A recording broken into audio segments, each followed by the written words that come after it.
Hi everyone, welcome to the channel. The dealer near me had both the CRF125F and the CRF125FB. Now if you don't know, the F model is the small-wheeled version of the bike with the retail price of $3,249.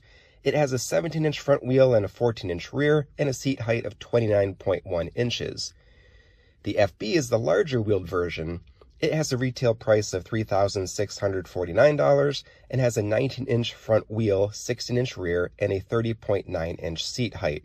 Both the models you're looking at here are 2022 models.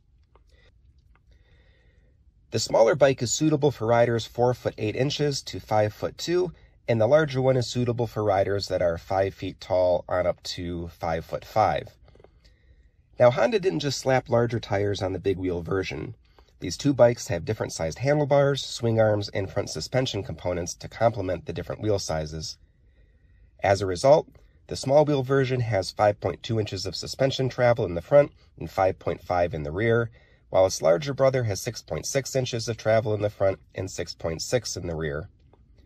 The small wheel has 8.3 inches of ground clearance, and the large wheel version has 10.3. Although the wheels, swing arm, and front suspension are different, along with the handlebars, these bikes do share the same frame, which I confirmed by looking up the part numbers.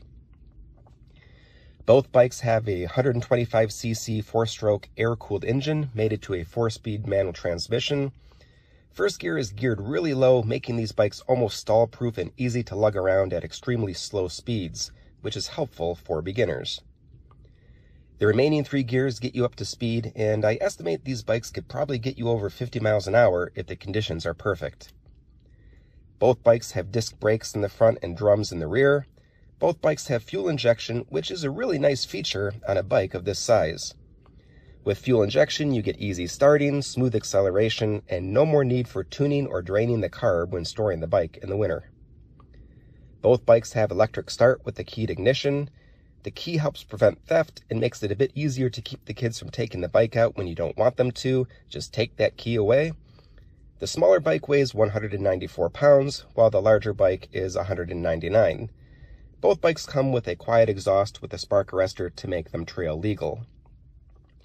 Some things I really like about this bike is that it has a Kickstarter in addition to the electric start. This is great if you get out to the trails and discover your battery is dead. Just kick the thing over and you're good to go. I also like the fact that these bikes have fuel injection, for the reasons that I mentioned earlier. My only gripe is that Honda still uses a drum brake in the rear. Now, it works fine, but it just looks old and uncool. The current trend is to get these smaller trail bikes looking more like their motocross cousins, and drum brakes have been out of the game for over 30 years in motocross. This generation of CRF125 came out in 2019. And the only thing that's really changed is the color of the plastics. But what about the previous generation? Here's a 2015 CRF125 big wheel version. The bikes from the previous generation, in my opinion, are still very good looking bikes. The biggest noticeable difference is that these models are carbureted rather than fuel injection. They also have a different frame. But aside from that, most of the other technology is basically the same. I would say if you're able to find a previous generation bike for $1,000 less than a 2022 model, it might be worth considering. Otherwise, I think the fuel injection system, updated looks, and newer build date is worth the extra money.